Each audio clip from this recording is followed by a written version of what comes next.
sa'yo. Lagi kong nararanasan katapatan mong walang hanggan. Pag-ibig mo'y laging sariwa sa araw-araw. Di ako magsasawang purihin ka. Buong puso't lakas, minamahal kita. Laging aawitin ang pag-ibig mo sa'kin, Panginoong Jesus, purihin ka. Sa umaga pagkagising,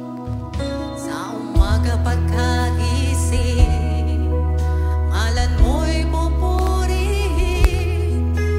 Puso ko'y laging may awit para sa'yo. Lagi kong nararanasan katapatan mong walang hanggan. Pag-ibig mo'y laging sariwa sa araw-araw. Di ako magsasawang purihin ka. Buong puso't lakas, minamahal kita. Aawitin, laging aawitin ang pag-ibig mo sa'kin, Panginoong Jesus, purihin ka. Di ako magsasawang purihin ka. Di ako magsasawang purihin ka. Buong puso't lakas, minamahal kita. Laging aawitin ang pag-ibig mo sa'kin, Panginoong Jesus, purihin ka. Panginoong Jesus, Panginoong Jesus, purihin ka.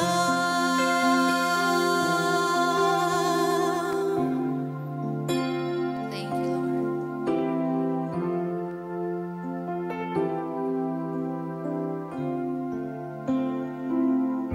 Tunay nga na ito dapat yung nasa puso natin. Hindi tayo magsasawang purihin ang ating Panginoon. So napakainit po ng panahon, pero tayo ay excited na pumunta sa church sapagkat hindi po tayo nagsasawang purihin ang ating Diyos. Amen? Good morning po sa bawat isa. Ngitian nyo naman po yung ating mga katabi. Blessed Sunday sa bawat isa po sa atin, and we would like to acknowledge also those who are worshiping with us online via our Facebook Live. We encourage you to share our online stream by tagging your family and friends. And you can also comment down your praise and prayer items, and we will pray for you. Before we begin, let us reflect on these familiar verses from Psalm 63, 1-4. O God, you are my God. I earnestly search for you. My soul thirsts for you. My whole body longs for you. In these parts and weary land where there is no water, I have seen you in your sanctuary and gaze upon your power and glory. Your unfailing love is better than life itself. How I praise you. I will praise you as long as I live, lifting up my hands to you in prayer. Let us all stand and declare God's goodness. Praise the Lord. Let's give God the best love offering, people of God. Enter His gates with thanksgiving in our hearts. They just score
Thank you, Lord.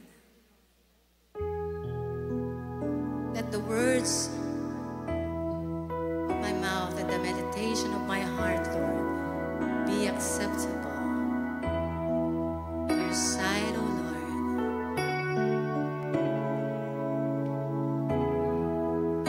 Lord, cleanse our hearts. Make us pure as we worship you this morning, O God. Keep back your servant from presumptuous sins. Let them not have dominion over me. Then shall I be upright and innocent from great transgression. Let the words of my mouth and the meditation of my heart be acceptable in your sight, O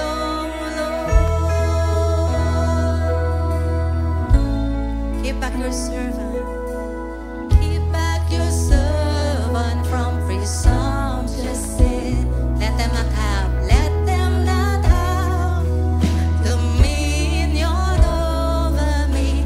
Then shall I be upright and innocent from great transgression. Let the words of my mouth and the meditation of my heart be acceptable in your sight, O Lord. Let the words of my mouth and the meditation of my heart be acceptable in your sight, O Lord. Once again, can we sing the song, Keep Back Your Servant from Presumptuous Sins? Keep back your servant from presumptuous sins. Let them not have dominion over me. Then shall I be upright and innocent from great transgression. Let the words of my mouth and the meditation of my heart be acceptable in your sight, O Lord. Let the words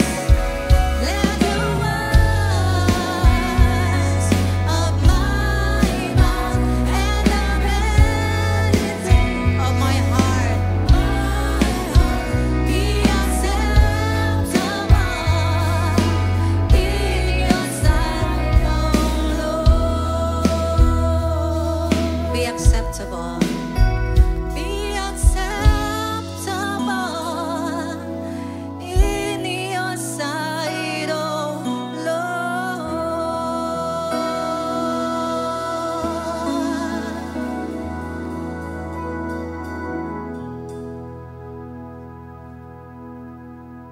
I need you, Lord. We need you every hour, oh God.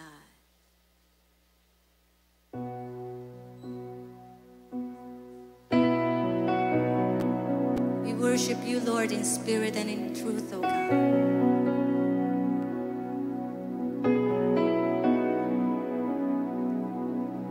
Lord, I come, I confess, bowing here, I find my rest, and without you, I fall apart.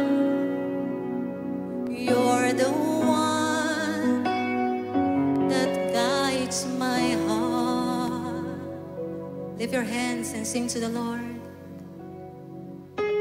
Lord, I need you. Oh, I need you every hour.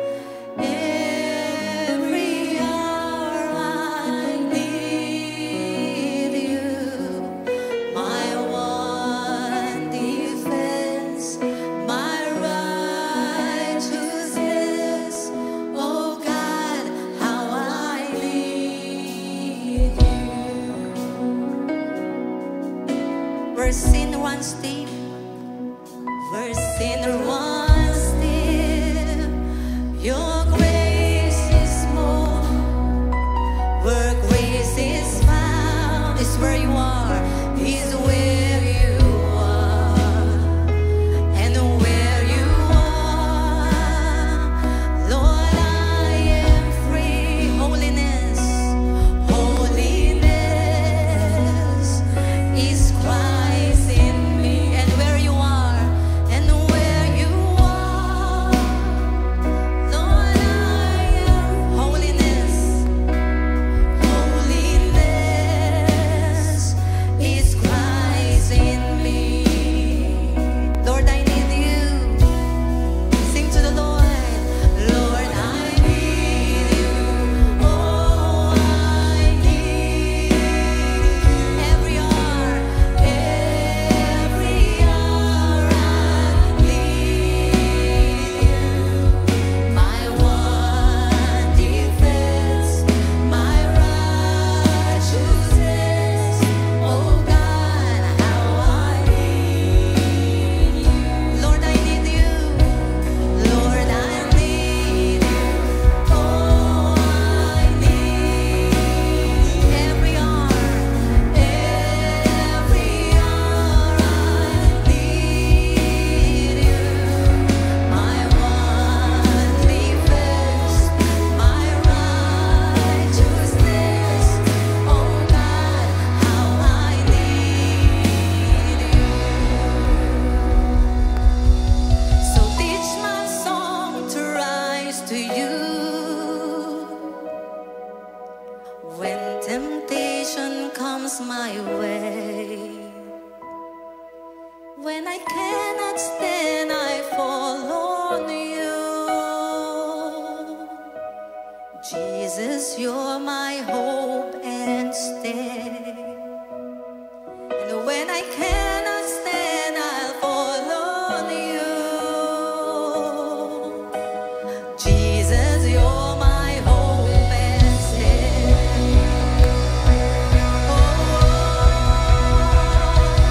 Lord, I need you.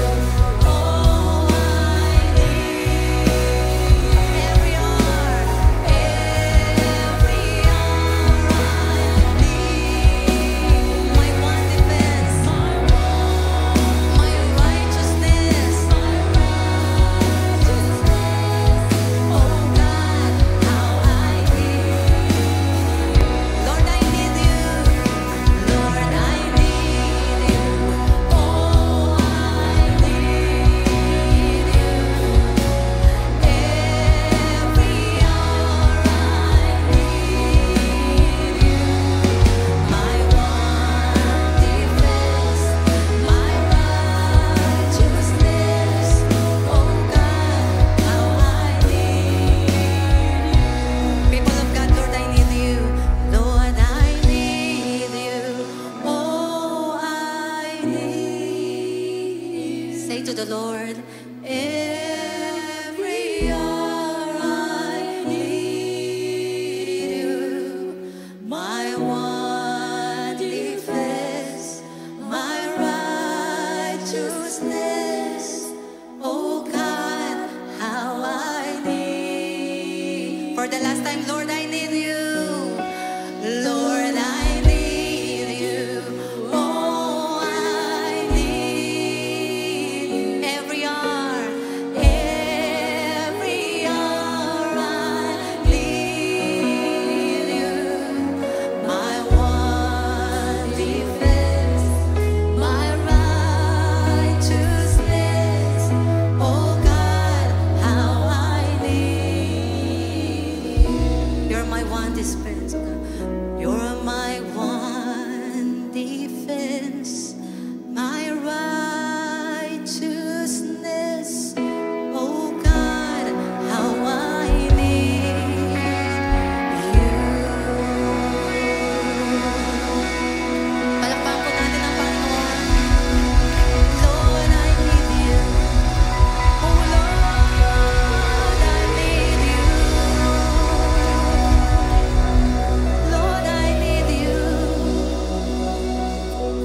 bring you back all the glory, honor, and praises.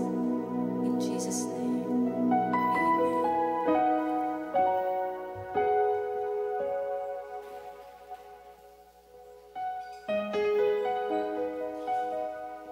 Patuloy po nating purihin natin Panginoon sa magitan po ng ating panalangin. Tunay nga po na siya yung kailangan natin. Tayo pong lahat ay manalangin. Lord, you said in your word, apart from you, we can do nothing. That's why, O Lord, we need you every moment in our life.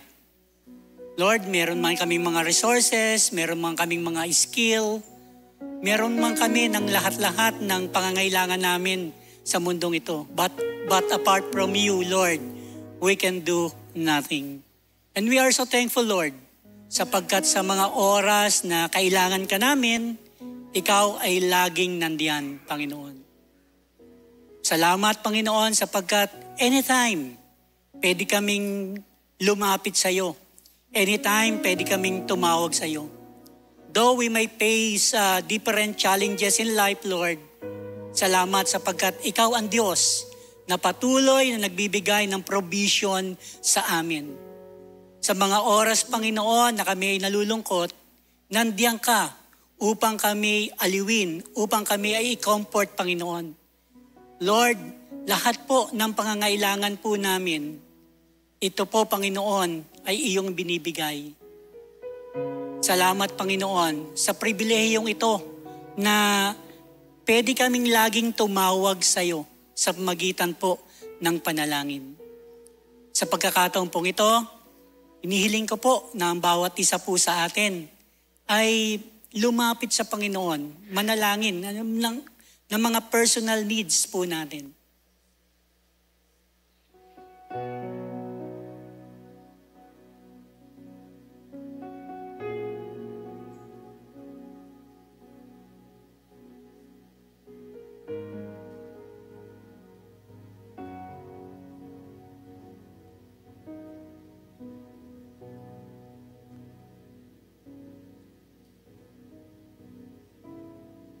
Panginoon, salamat po sapagkat ikaw ang Diyos na patuloy na dumirinig ng panalangin ng iyong mga anak.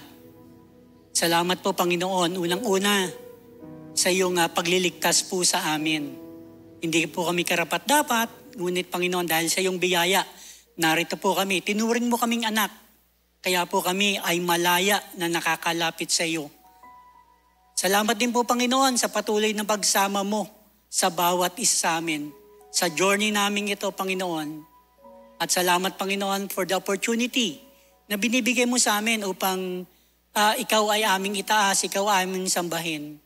At dalangin nga po namin, O Diyos, sa patuloy ng aming pananambahang ito, ikaw po ang maitaas namin. It's all about you, Jesus. Nawa, Panginoon, lagi po namin ituon ang aming panahon, ituon ang aming isipan sa iyo. Marami pong mga distraction, Lord, ngunit, Panginoon, tulungan mo kami na ikaw ang maging sentro ng aming isipan, maging sentro ng aming puso. Purihin ka, O Diyos, at dinadalangin din po namin mamaya sa pagtunghay po namin ng iyong salita na dadalhin po ni Pastor Rizon. We pray, O God, that you will open our hearts and our mind that we may see the goodness of your word. In Jesus' name we pray, amen and amen. Another form of worship is through giving. When we give to the Lord, we are also worshiping Him. For 1 Corinthians 16, verse 1 to 2 says, Now, regarding your question about the money being collected for God's people in Jerusalem, you should follow the same procedure I gave to the churches in Galatia. On the first day of each week, you should each put aside a portion of the money you have earned. Don't wait until I get there and then try to collect it all at once. These verses provide practical instructions for collecting offerings in the church. The Apostle Paul instructs believers to set aside a sum of money each week in accordance with their income for the purpose of supporting the Lord's work. We encourage our worshipers to practice consistent and proportional giving, supporting the work of the church and the needs of the community. Let us pray. Heavenly Father, we are so thankful for the opportunity na binigay mo po sa amin upang maggamit, Panginoon, yung mga resources na pinagkatiwala mo sa amin sa iyong kaharian. Lord, salamat po sapagkat ikaw po yung nagkatiwala sa amin na mga resources na meron kami ngayon. At Lord, sa umagang pong ito, ino-offer po namin ito sa iyo at i-bless mo po ito, Panginoon, upang magamit sa ikalalawak po ng iyong kaharian at ng iyong ministeryo dito, Panginoon. Salamat, Ama, purihin ka. Ito po ang aming samot dalangin sa pangalan ni Jesus. Amen and amen. To our worshipers, you may deposit your tithes and offerings via our Metrobank account through bank transfer, GCash, Maya, or any online banking app.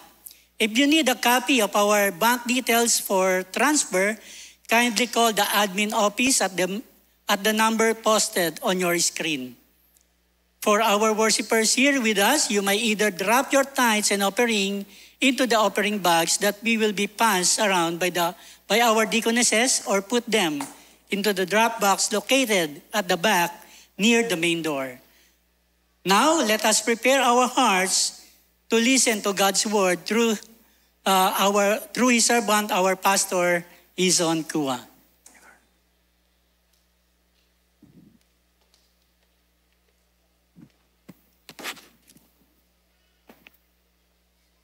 Morning.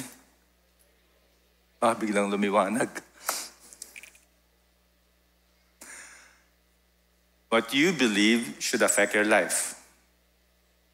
Kung anong pinaniniwalaan mo, ano yung pinanghawak mong pananampalataya, ito ay nagre-reflect sa iyong buhay. Your doctrine affects your life. Your theology affects your daily life. And so as a pastor, and so with other pastors and elders who come behind this lectern, on this pulpit, it is our responsibility to inform so that your life will be transformed. Hindi lang kami magbubuhos ng impormasyon, pero ang goal, ang layunin ay magkaroon ng pagbabago sa buhay. Today, we'll be looking at Matthew chapter 12, in continuation of our sermon series on the book of Matthew. How many verses are we going to look at this morning? All. Chapter 12. So, be ready with your pillows. My intention this morning, marami po, the title itself, is the summary of the message. Jesus is the merciful Messiah. But alongside that, my purpose for you this morning is that each of you, including kayo po, nasa inyong tahanan, will be exposed to how to properly handle God's Word. And I hope na after this morning, pag uwi nyo, pag nagdi-devotion kayo, pag nagbabasa kayo ng Biblia, meron kayong idea na ganito dapat ang pagbabasa ng Biblia. Hindi yung pupunta ako sa TikTok, hindi yung pupunta ako sa mga memes, at yun ang magiging gabay ng buhay ko. I know, masarap ma-motivate, masarap ma-inspired.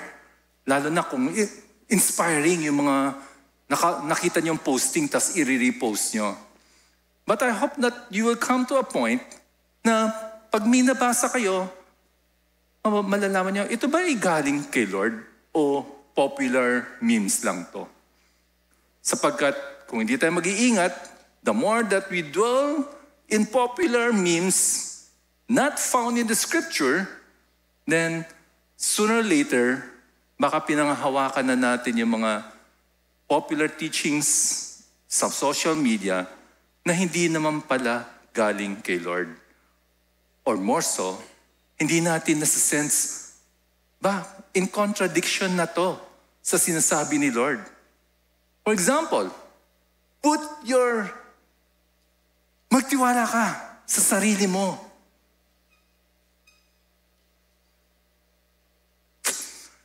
And if you start believing in that, magtiwala sa sarili mo at hindi kay Lord, you will live your life according to how you feel. You will start living your life to what you sense is right according to your own standard.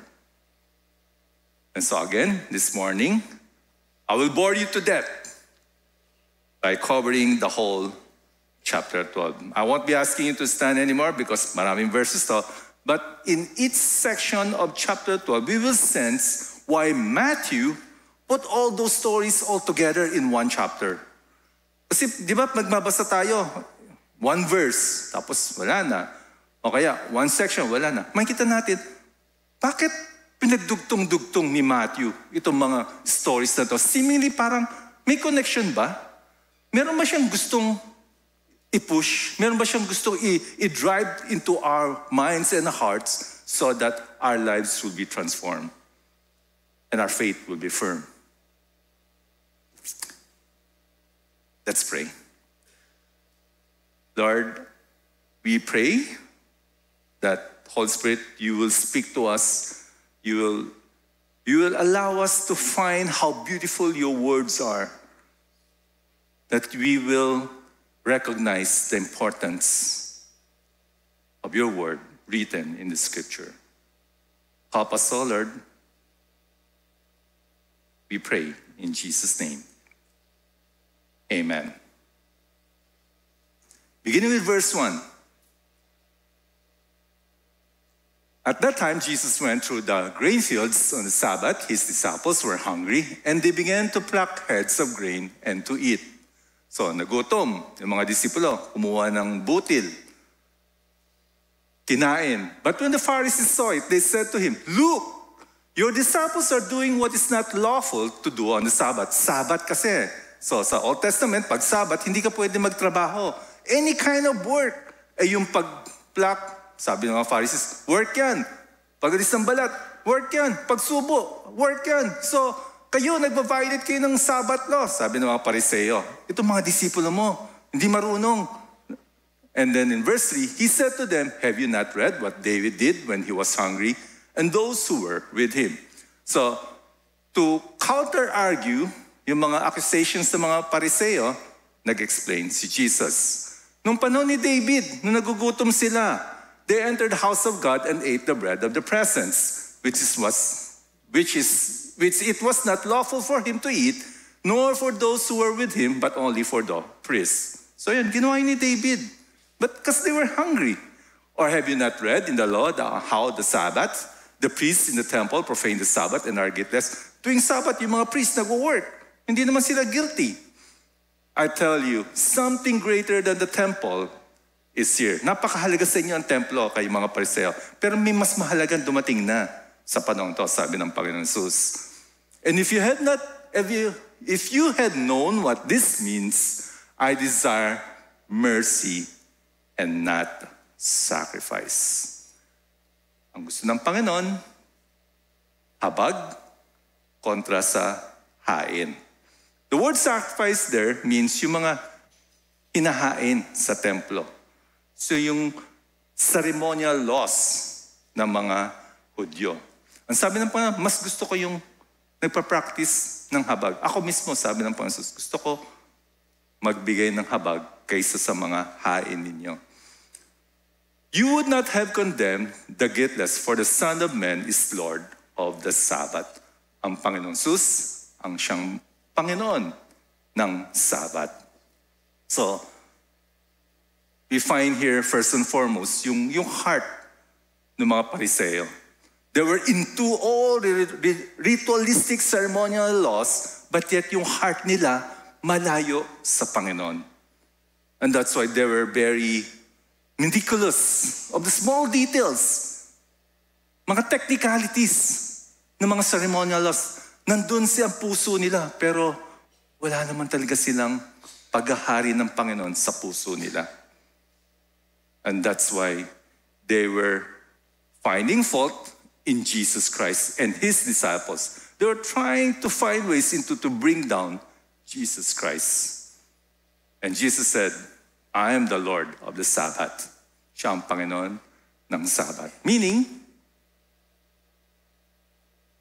He is there, He is the Lord, He is in control of what needs to be done in Sabbath. Now, what's the theology of Sabbath? It's a foreshadowing of the coming of the one who will give us rest. Yes?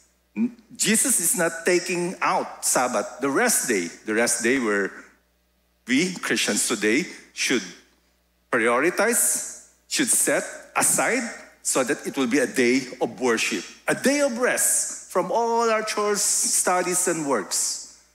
A day to come together and worship God. And in the New Testament, it's happening on Sundays. So, it's also a foreshadowing. The Sabbath law is a foreshadowing of the coming of the Lord of Sabbath, God himself, in whom we will find complete rest. And thus Jesus said, preached to us last Sunday, come to me, all of you who are weary and burdened, and I will give you rest. For my yoke is easy, my burden is light. You will find rest in Jesus Christ.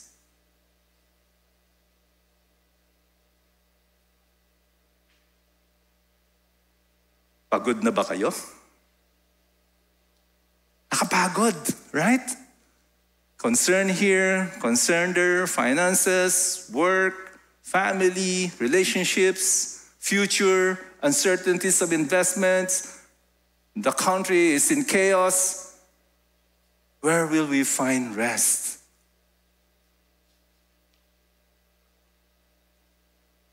Nakapagod.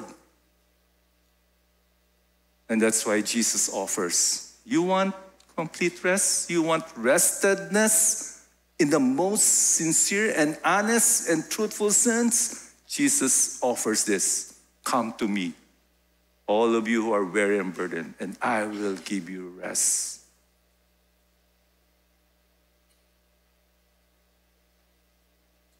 And yes, each of us is in this journey that we are continuing to learn how to find true sense of rest in Jesus Christ. But that's his offer. Now,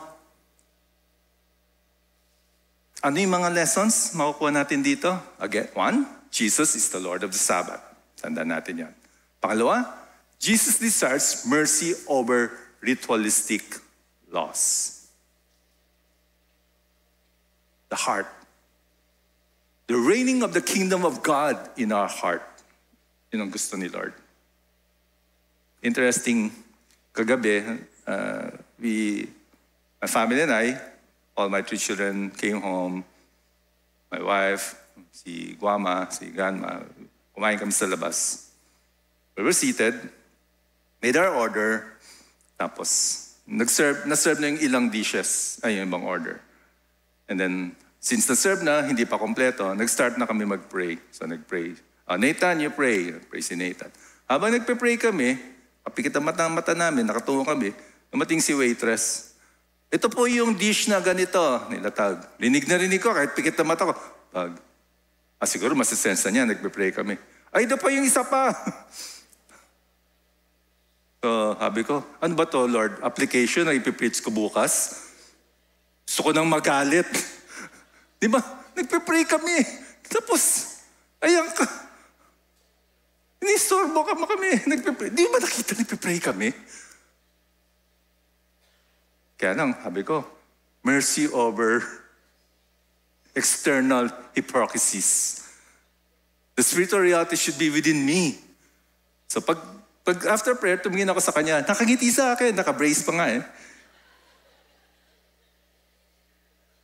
And so the tension in me was there. The reality of a sinful man wanting to show spiritual practices and disciplines, how important it is to pray, and then wanting to be mad at the same time. Praise God, wala akong sinabi. Kinain ko na lang yung nilapag niyang pagkain. It's the reality that we all have to face. May isa pang kwento eh. Let's prepare our hearts as we study God's Word.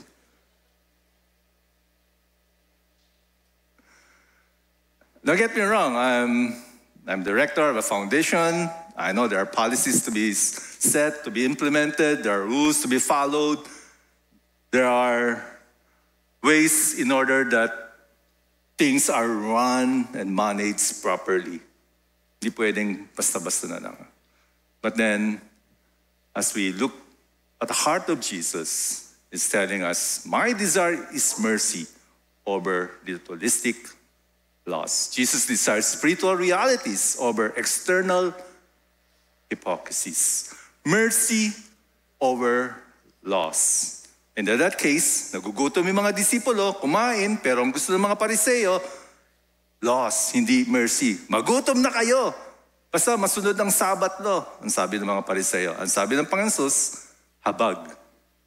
Rather than yung hain ninyo with regard to the Sabbath law.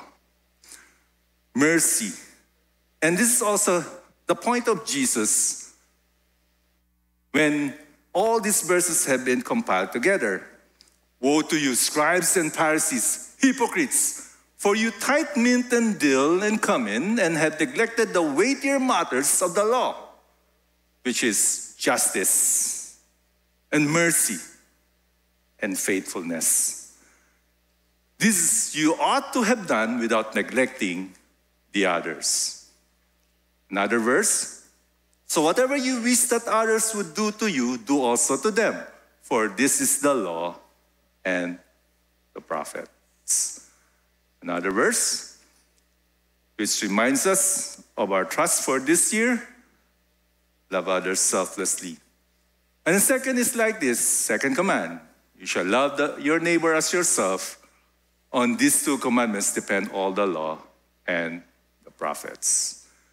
Now, ano yung connection ng next section ng Matthew 12 dun sa pinupush or dinidrive ni Jesus na mercy over laws? Ito naman po ang next story. Next section of Matthew chapter 12. So, konektado. Sabi dito, he went on from there and entered their synagogue. And a man was there with a withered hand. And they asked him, is it lawful to heal on the Sabbath?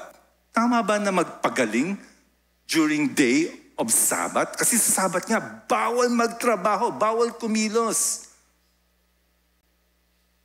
So that they might accuse him, he said to them, which one of you who has a sheep, if it falls into a pit on the Sabbath, will not take hold of it and lift it out?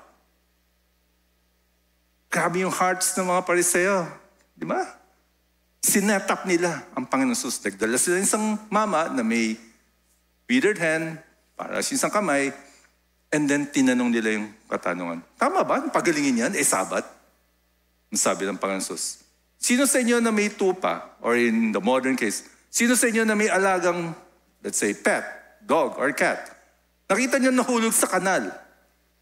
Ano sasabihin niyo? Bukas na kita aalisin dyan, kasi Sabbath eh. Meron bang ganun?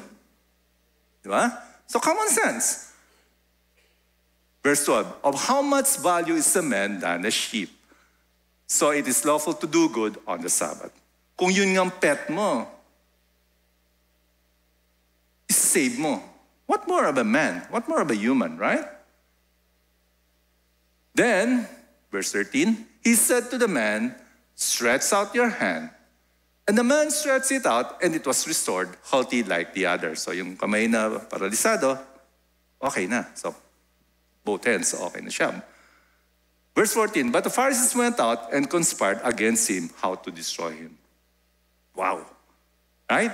You just witnessed healing. And yet, the hearts of the Pharisees, they conspired, they set up plans in order to, and the word is, to destroy Jesus. mercy over rituals. In other words, it's the kingdom of God reigning in our heart over all the external performances. We have to look up in our hearts. And we struggle many times. And the thing that we can look at when we are failing to show mercy is the mercy that Jesus demonstrated to us. Dahil sa habag ng Diyos sa ating mga makasalanan, pinili ng Panginoong Sus na iaalay ang buhay niya sa cross upang ikaw at ako, mga makasalanan, tubusin, pagbayaran ng ating kasalanan, at pagkalooban ng buhay na walang hanggan. And it is that same mercy that God wants us to demonstrate to others. Yung habag, yung awa. That's God speaking to us.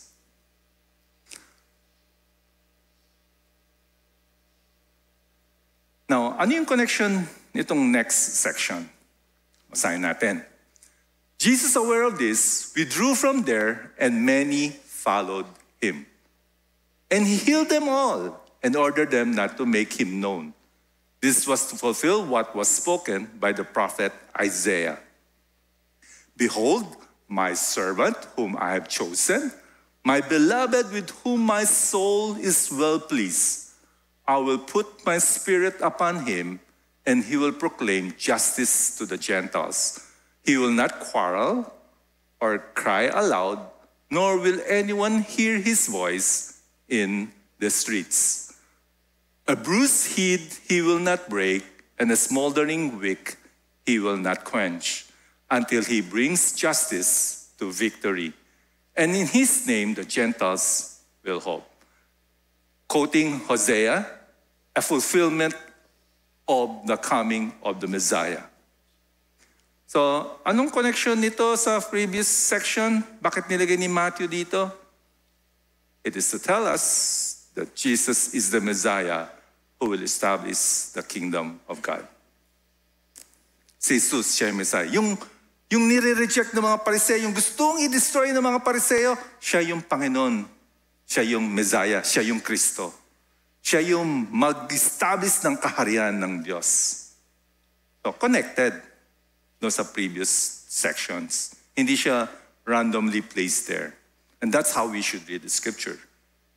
So, basahin natin, tuloy-tuloy, upang malaman natin kung ano yung gusto ituro sa atin ng Panginoon. Now, after this, konektado ulit sa next story. Then a demon-possessed man who was blind and mute was brought to him, and he healed him, so that the man spoke and saw. So meron daw mute, meron daw blind. Ang blind ay bulag, ang mute ay pipi. So, pinagaling ng Panginoon, nakakita, and nagsalita yung man, yung demon-possessed man. Verse 23, and all the people were amazed and said, can this be the son of David? Yan na. So, all this healing may purpose. Hindi lang for the sake of healing, but to establish that Jesus is indeed the Messiah. The healing of Jesus found in the New Testament are but to tell us na siya nga yung Messiah. Siya yung Kristo. Siya yung Panginoon. Verse 24, but when the Pharisees heard it, they said, it is only by Beelzebul, the prince of demons, that this man casts out demons.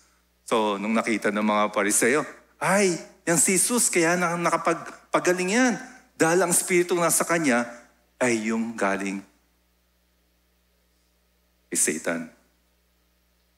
Thus attributing demonic spirits on Jesus. Yun ang gusto palabasin ng mga Pariseo. Knowing their thoughts, Jesus said to them, Every kingdom divided against itself is laid waste, and no city or house divided against itself will stand. And if Satan casts out Satan, he is divided against himself. So Jesus is arguing against the Pharisees na hindi pwede. Kasi hindi pwedeng si Satan, ikakast out niya yung kanyang sariling kaharian. How then will his kingdom stand? Verse 27, and if I cast out demons by Beelzebul, by whom do your sons cast up out? Therefore, they will be your judges. But if it is by the Spirit of God that I cast out demons, then the kingdom of God has come upon you. In other words, Jesus is saying, it is the Spirit of God that is within me, that is in me, that I cast out demons. Here I am establishing the kingdom of God.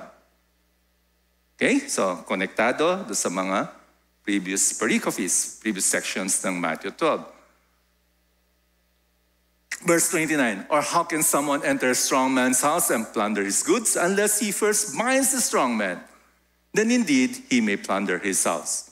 Whoever is not with me is against me, and whoever does not gather with me scatters. So, Pharisees, whoever is with me, and if you're not, you will be scattered.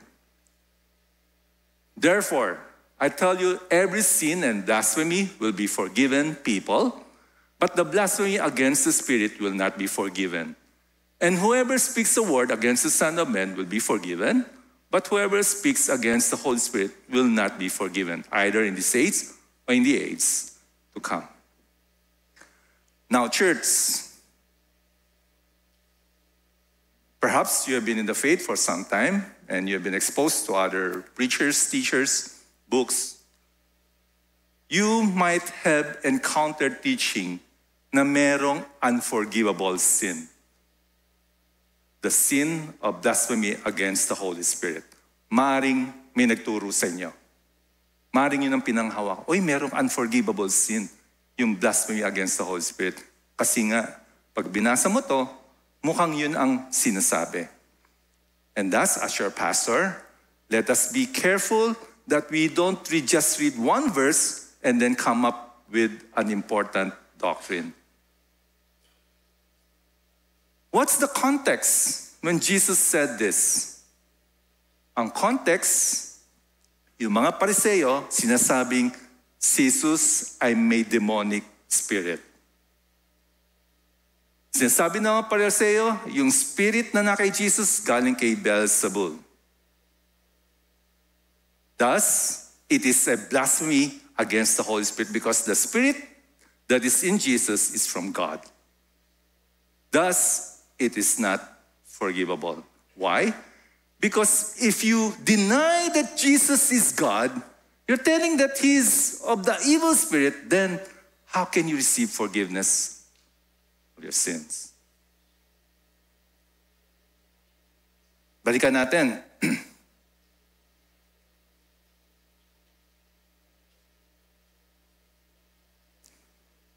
Kung meron mang unforgivable sin, it is to reject Jesus as the Messiah and the Savior. Of course, right? How can you be forgiven if you reject Jesus? And you say that Jesus, the Spirit in Jesus, is of the evil spirit.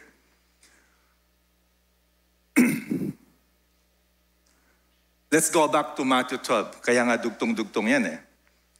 Sabi sa verse 18, doon sa sinight na prophetic words from Hosea, behold, my servant whom I have chosen, referring to Jesus, my beloved with whom my soul is well pleased, I will put my spirit upon him, sabi ng God the Father, and he will proclaim justice to the Gentiles. Verse 12, chapter 12, verse 18. And then sa 22 to 32, ito yung sinabi.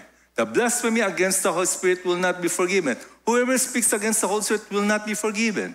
Dahil by saying that the evil spirit is upon Jesus, you are denying that Jesus is indeed the Messiah. Siya yung Savior. Therefore, it is unforgivable in the context of the time of Jesus. Because to reject Jesus as the Messiah and Savior, it is unforgivable. Dahil sinasabi ng mga Pariseo, evil spirit ang na kay Jesus. It is unforgivable. Now, how do we receive forgiveness of sin? To receive Jesus as the Messiah and Savior. Ang kapatawaran ng kasalanan ay sa pamamagitan ni Jesus. Sapagkat siya ang Messiah, siya yung Kristo, siya yung dumating upang tayo tubusin sa ating mga kasalanan. Yeah, sadly, even some well-meaning Christians, I heard them saying, ay, merong unforgivable sin. I'm sorry, but that was taken out of context. That's not what is meant in Matthew chapter 12. All our sins, Jesus paid for. He died for us so that you and I may have eternal life. To receive forgiveness of sins is to trust Jesus as your Savior and Lord. To believe that indeed He is the Messiah, siya yung Kristo, siya yung ating tagapagligtas.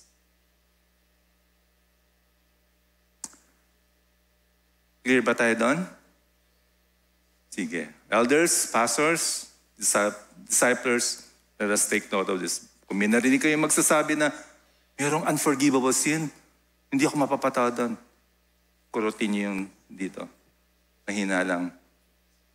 Ang kapatawan ng kasalanan sa pamagitan ni Jesus sapagkat siya yung Messiah. Yung context nito ay yung panahon ni Jesus na nandito siya at siya ay inaakusahan na mayroong evil spirit sa kanya. Okay? Okay, I'm done with my role as your senior pastor.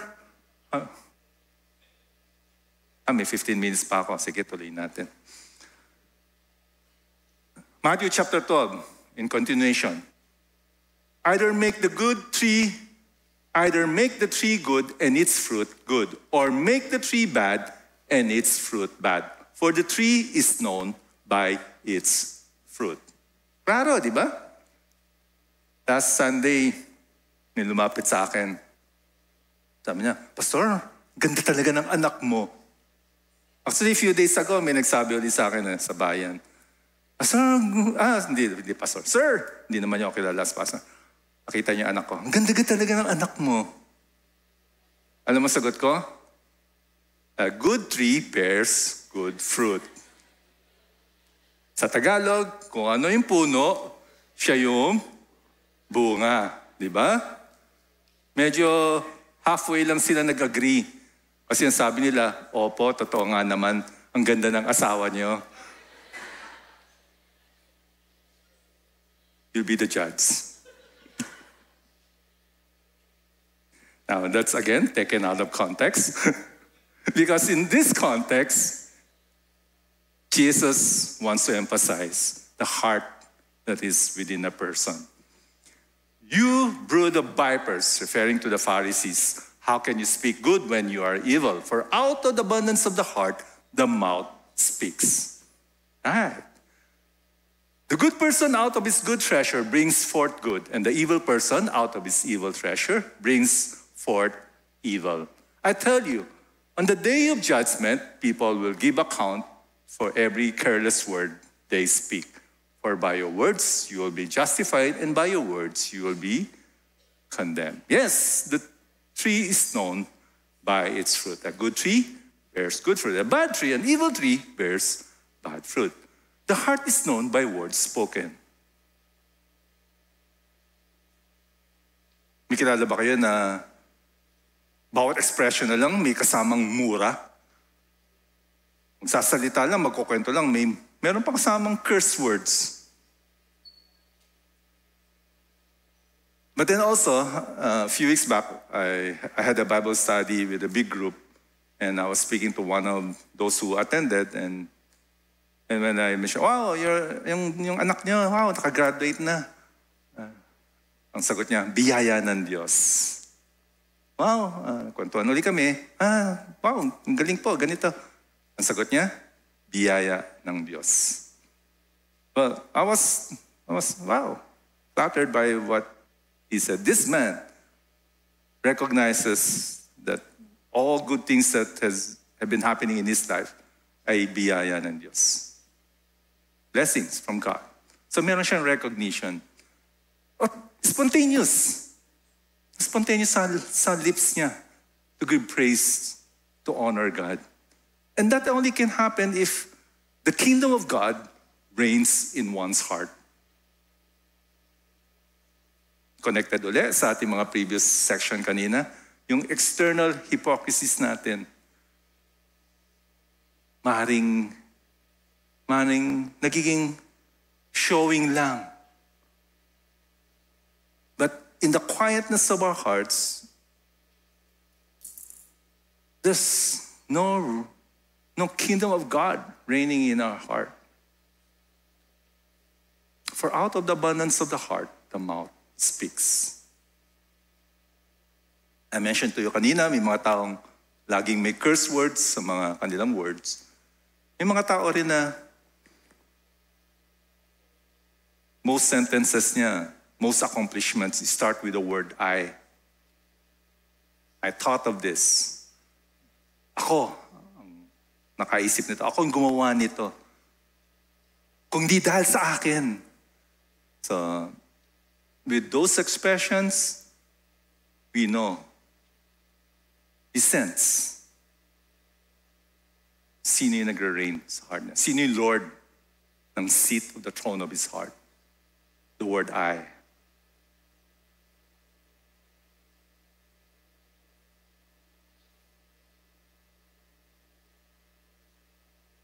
By the grace of God, we have been saved. It is the same grace that sustains us. Biyaya ng Diyos. You and I are in this journey wherein the sanctifying work of God continues. At yung working the Lord sa life natin, the more that we come before God, the more that we inventory all our successes and accomplishments, and the more that we really look into our own self, I hope that we will continue to recognize the mercies of God upon us, the grace of God upon us. And it is by the grace of God that we can accomplish things.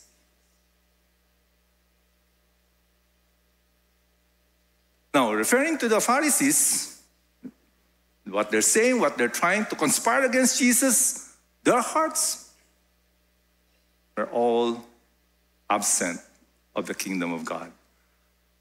Continue. Verse 38, then some of the scribes and Pharisees answered him, saying, Teacher, we wish to see a sign from you. But he answered them, an evil and adulterous generation seeks for a sign, but no sign will be given to it except the sign of the prophet Jonah. For just as Jonah was 3 days and 3 nights in the belly of the great fish, so will the Son of Man be 3 days and 3 nights in the heart of the earth.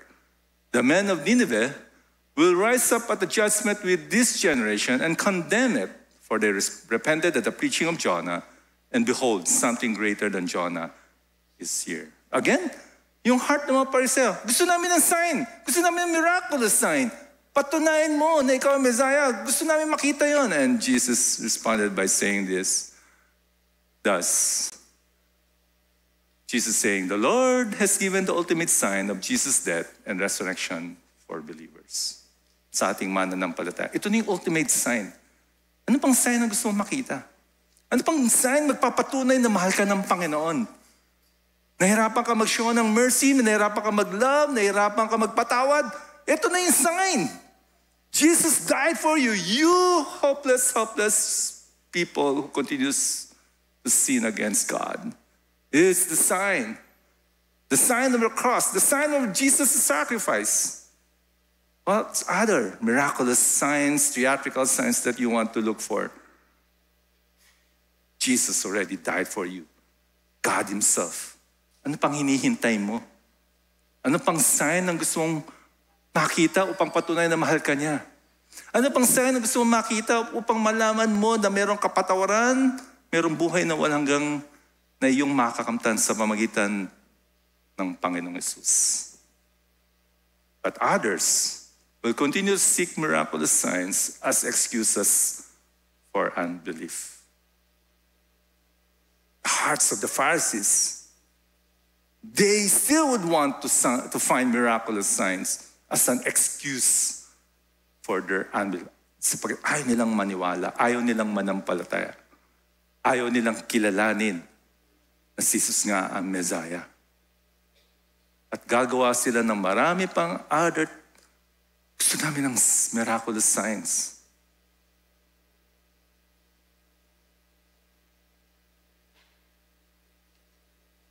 Verse 43. When the unclean spirit has gone out of a person, it passes through waterless places, seeking rest but finds none. Then it says, I will return to my house from which I came, and when it comes, it finds the house empty, swept, and put in order.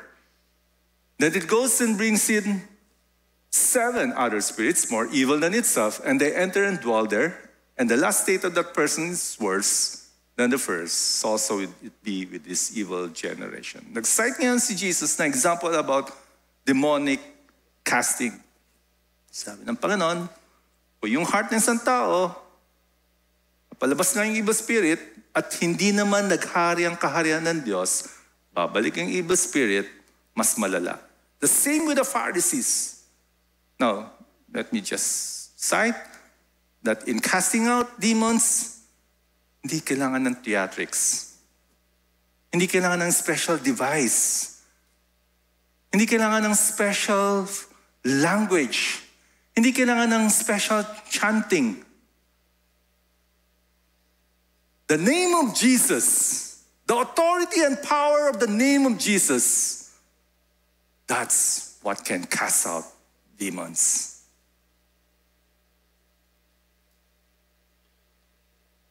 And since the authority and power of Jesus were rejected by the Pharisees, then it will be worse for them. They do not subject themselves to the kingdom of God, to the Messiah. They continue to reject Jesus as the Messiah, the Savior. While he was still speaking, verse 46, to the people, behold, his mother and his brothers stood outside asking to speak to him. But he replied to the men who told him, who is my mother and who are my brothers? Now, kung binabasa niyo yung Matthew 12, magtatataka kayo. Ano na kinalaman ng kwentong yan? Bakit sinight ni Matthew yan? Anong connection niya sa mga previous verses? And this is what the next verses say. And stretching out his hand toward his disciples, he said, here are my mother and my brothers. For whoever does the will of my Father in heaven is my brother and sister and mother. Balikan natin ang history. Yung mga half-brothers ni Jesus, it took the resurrection of Jesus because before even James believed the half-brother. So itong time na to, pumunta yung mga biological half-siblings, family ni Jesus. Ang sabi ng Panginoon Jesus, sino yung pamilya ko? Sino yung pamilya ko? Sabi ng Panginoon Jesus. Whoever does the will of my Father in heaven is my brother and sister.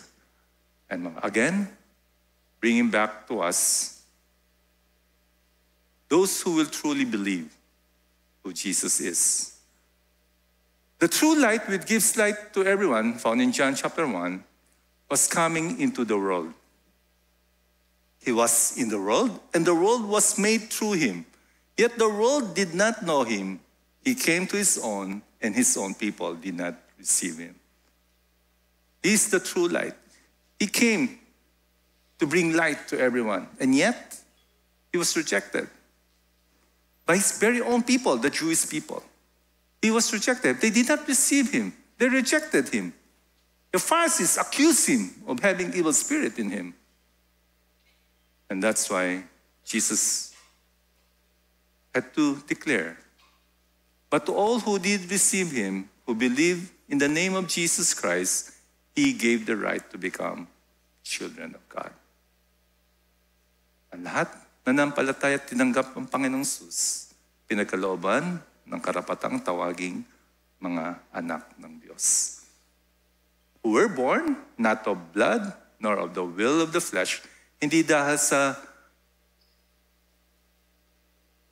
bayo, tulad ni James, mga half-brothers ni Jesus. Nor the will of the flesh, nor of the will of men, but of God. You and I have been born into the kingdom of God because of the Spirit of God. It is by the act of Jesus Christ on the cross na si Jesus nga ang siyang Messiah na tumubos sa atin. Dumating siya, ngunit siya ay nireject ng iba, ng mga Jewish people, at marami pang who continue to reject kung sino si Jesus.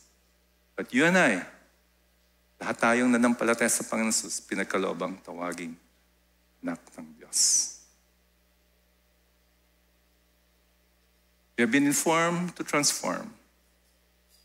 We have seen that Jesus is indeed the merciful Messiah. Siya yung Messiah.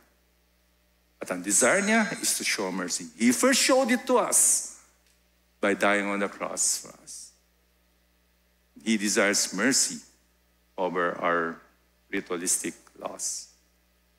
He is God, whom the Holy Spirit resides.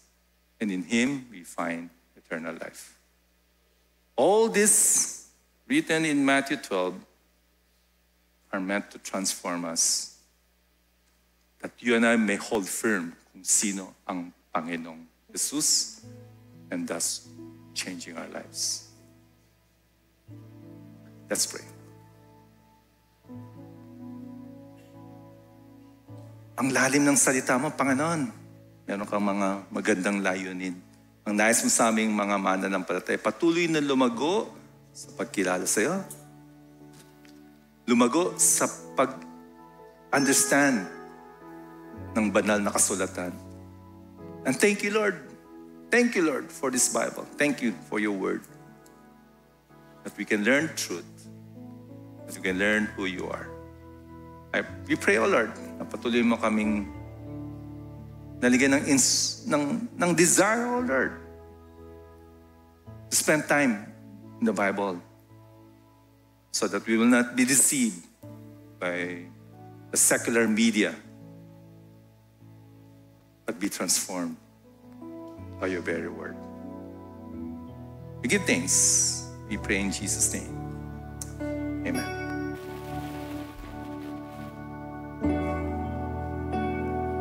Let's worship our God.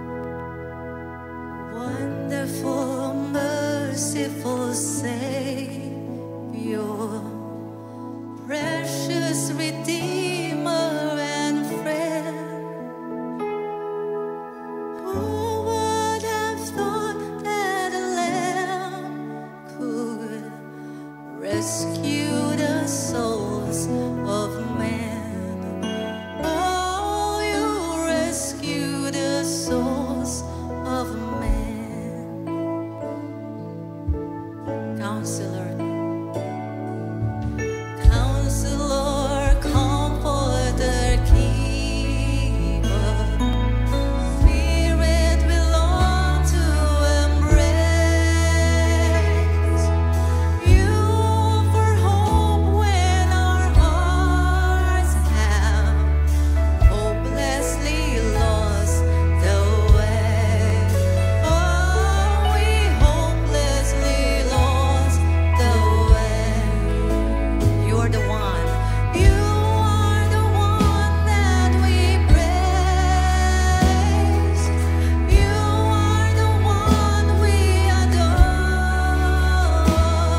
all the glory in Jesus' name.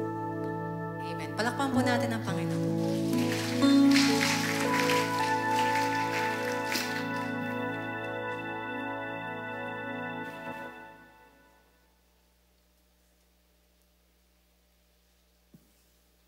Praise God.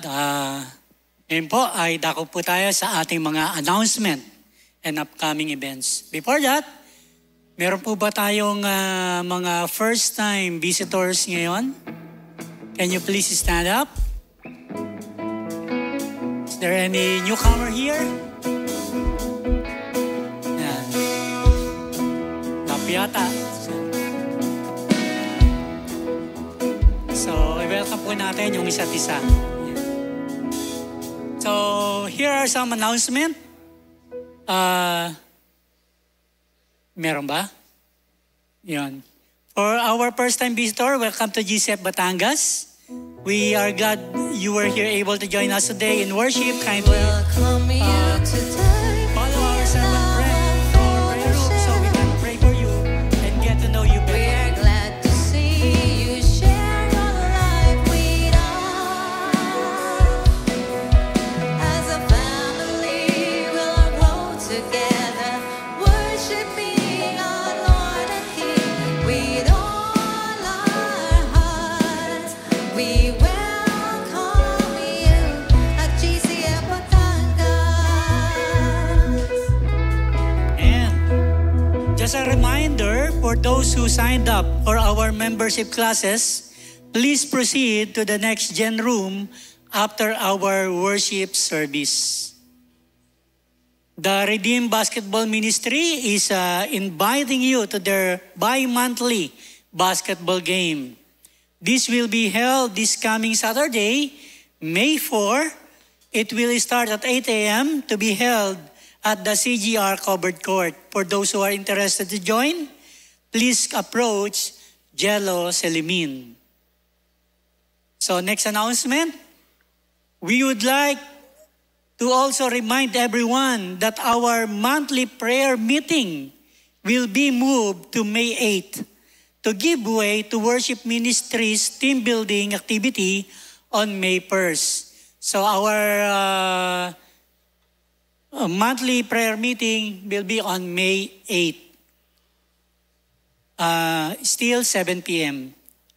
Please don't forget to save the date on May 11 for our Mother's Day celebration, which will be held here in our worship hall. We will be posting more details soon, but you may now start inviting your friends to join. Sign-up sheets are available outside the hall. So, next is, the New Gen Ministry is inviting you to join our daily vacation Bible school with the theme Hope Garden, Thriving in God's Grace. This will be held on July 17 to 22 from 9 a.m. to 12 noon here in church. You may also sign your kids up outside or approach Teacher Soy if you have any additional questions. Let me now call our Pastor Hison for additional announcement and closing prayer.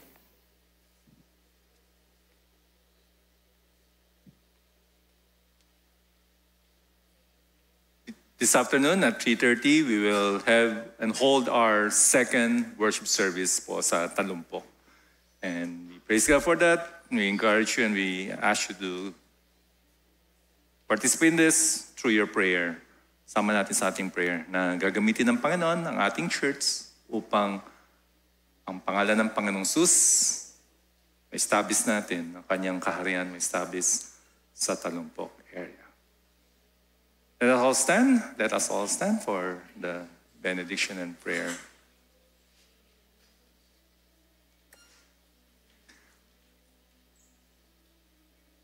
May the truth of the Word of God and His mercies be upon you. God is good. God is great. God is powerful.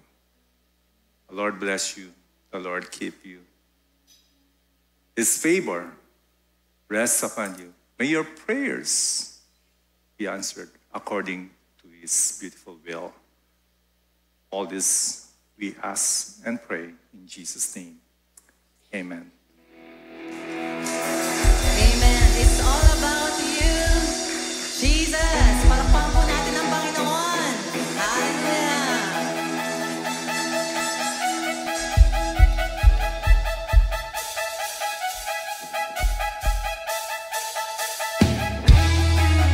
Palakpak po tayo sa Kanya. We give you back the glory, Lord.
you.